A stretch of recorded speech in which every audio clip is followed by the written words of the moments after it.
8 out of every 10 insects are beneficial insects to the garden. So 2 out of every 10 are pests in the garden.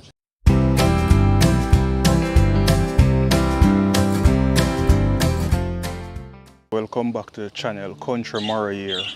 Today I'm going to be taking you guys along with me. I'm going to be transplanting some amaranth, which we call callaloo in Jamaica. The reason why I'm transplanting these amaranth at this time of the year, we're in the sturgeon moon right now.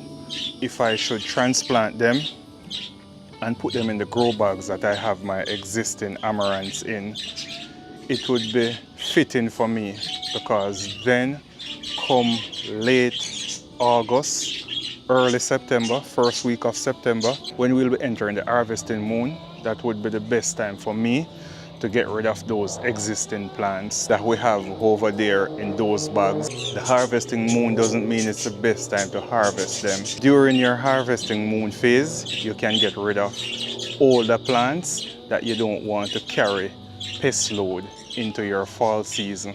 So that is the best time to move them out of the gardens. During the harvesting moon, come early September, that is when I'm going to start clearing out my garden to get rid of those pests, so that I don't have that pest load during my fall harvest. So come along with me whilst we transplant some amaranths. Right down here I have a baby zucchini coming up. Let's hope we can get some from that. Over here we have some powerful young amaranth. So I'll be taking these amaranth and putting them in those bags over there. So let me just get a few more and get back to you guys.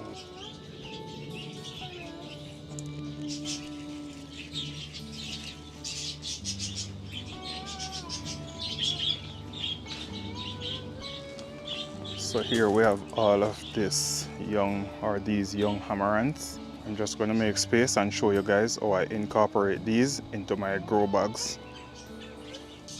So in these grow bags, I have okras, amaranth, bell peppers, and scotch bonnet peppers in most of them. A few banana peppers also, but I'm going to be putting in some fresh amaranth. We're now in the month of August, so we're in the sturgeon moon. We'll be moving into the harvest moon in September, and then the hunter's moon, that is all the way in October.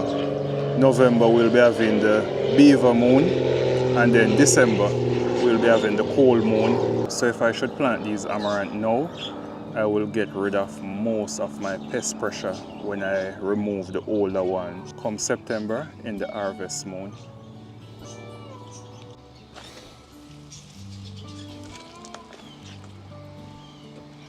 All I'll be doing is just coming into these containers where I have the older amaranth, and I'll be just putting these right beside them.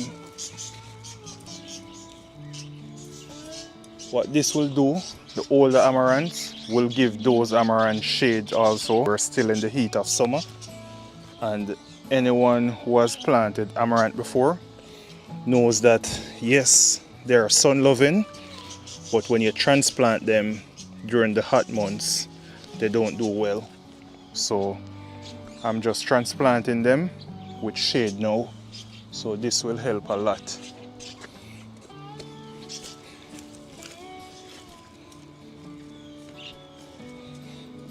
The hunter's moon is not until about October 7th, the week of October 7th, and that is going to be the best time for you to hunt deer or any game that is a ruminant. So once the game is ruminant, the hunter's moon, October 7th, all the way I think is from the 7th to the 16th, is the best time for you to get your biggest bucks.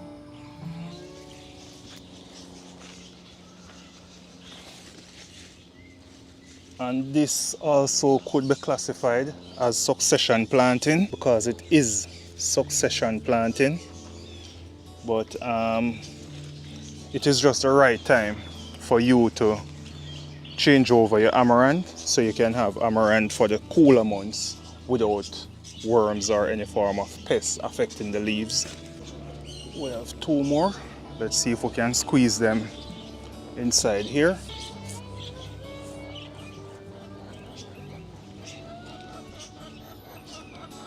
And in this garden, the things are tightly planted, so it is not one of those situations for convenience.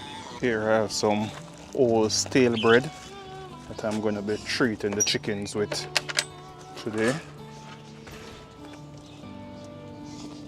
Just break them up into pieces. The thing with chickens are always hungry, so no matter how much food they have in their container, once you throw something new in here, it's like you never feed them before. And on the topic of chickens, for the grub terror Black Soldier Fly Larvae that I did a review on the other day, I know it's a good product for what it is, but I can't tell if it has made any difference on my chicken because it was just a pound. So this is just a follow-up on it. I can't come here and lie to you guys about it. It is a good product because of the ingredients, what is inside of it, but I can't pinpoint or touch on anything to say that eggs are better or these chicken feathers are looking any different. I give my chickens a lot of sunflower seed, high protein stuff, so they are just looking the same. They are looking good. So it didn't take away from them, but it didn't add to them from my observation. So I will continue to use it because it's much better than mealworm. But for that review, I can't tell you that that product has done anything differently from my chicken. And that's just my honest thoughts on it. So guys, it's super hot over there in the garden, but I've just done putting in those or transplanting those amaranth, and I want to share this with you guys again. Guys, if you're going to be gardening or you're going to do any form of farming, please get yourself one of these.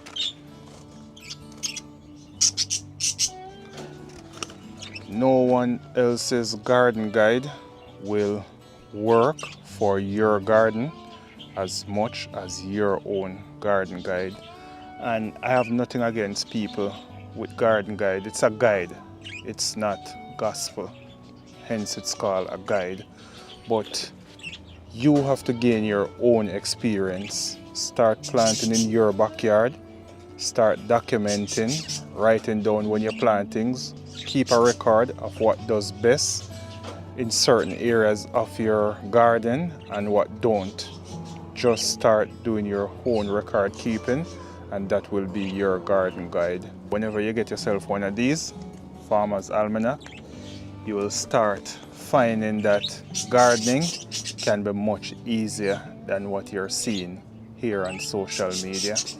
Even something as much as your zoning and temperature change in your location, you can get it through your Farmer's Almanac.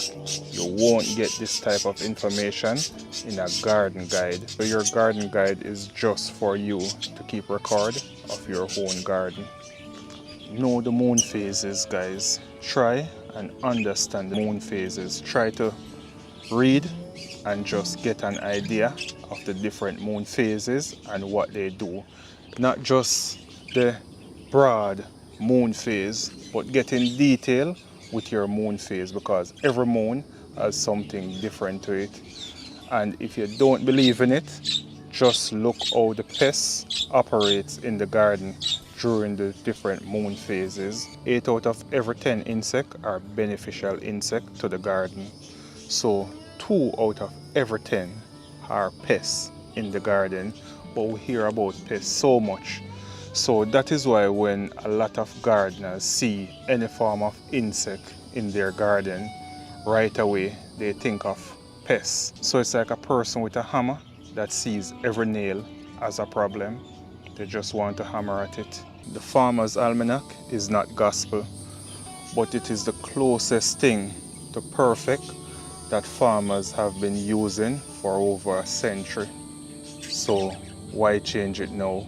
Even a broken clock is correct twice a day. You have a lot of gardeners that don't rely on the Farmer's Almanac, but they rely on the USDA. This is what the USDA relies on, the Farmer's Almanac. So here's where all your zoning come from.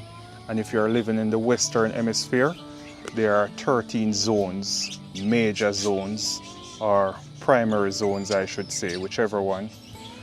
But it is not just that 13 zones from zone 1 to zone 13. Those are broken down into smaller zones, into subzones. So overall, we have over 45 zones in the Western Hemisphere alone. So how are you going to work that out now? The average age for farmers in the world right now is between 55 and 60. And what is the life expectancy rate here in the Western world? I think it's 70 something. Most people are not living beyond 80 years old, and most farmers are not farming beyond 80 years old. So when we throw away things like these and start going by garden guides are like hearsay. Your backyard is totally different from mine. I can only tell you what's happening in my backyard and how I go about doing things in my backyard. I have a backyard facing the west. It is surrounded by trees, so I get a lot of shade in the days. However, I'm here in Central Florida, so my shady backyard is like a full sun backyard to most people in the Midwest and up north, other places also. So we have to be specific when we're talking about gardening. Yes, something goes across the board. However, when it comes to individual backyard and gardening, we have to be specific. There are 13 grow zones, and each zone is further divided into A and B. So that's a whole lot of grow zones we have. So when you hear someone tell you that they are in a 10A or a 10B, someone just maybe 8 or 10 miles away can be in a 9A or a 9 or even a 9B. It's kind of tricky. So get yourself one of these. Remember, when it comes to grow zone, you know, your grow zone just boils down to, or it is just based on your average annual winter temperature, minimum winter temperature that is. So that is how they calculate grow zones.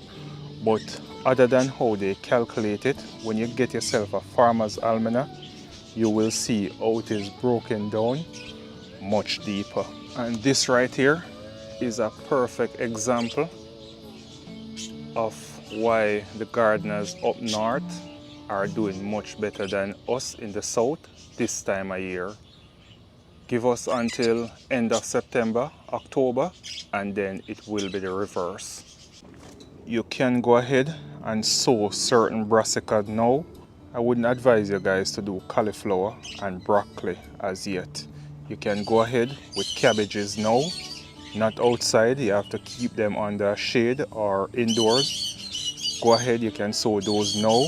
It would be best if you could wait off another 3 weeks also to sow those. One more thing, before you start getting worms on your plant, if you have a lawn, this is the first place you need to come and check early in the morning or late in the evening. And when I say early in the morning, I'm talking about between 6 and 7 a.m. That's when you're going to be seeing the moths coming out of the lawn. So there and then, once you have moth in your lawn, they're going to start affecting your garden area because they breed well in these dense grass type. So for you guys who are in the warmer climate, who will normally grow Bermuda grass, St. Augustine, or any of the warm season type grass, Bermuda is a much lower cutting grass.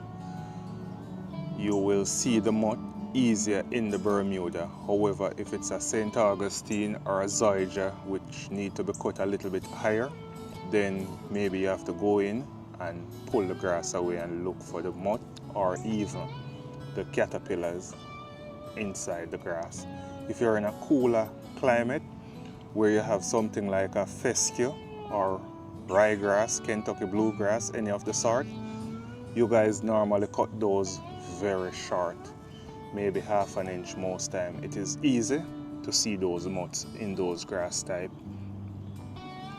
So just go outside, check on your lawn early in the morning or late in the evening.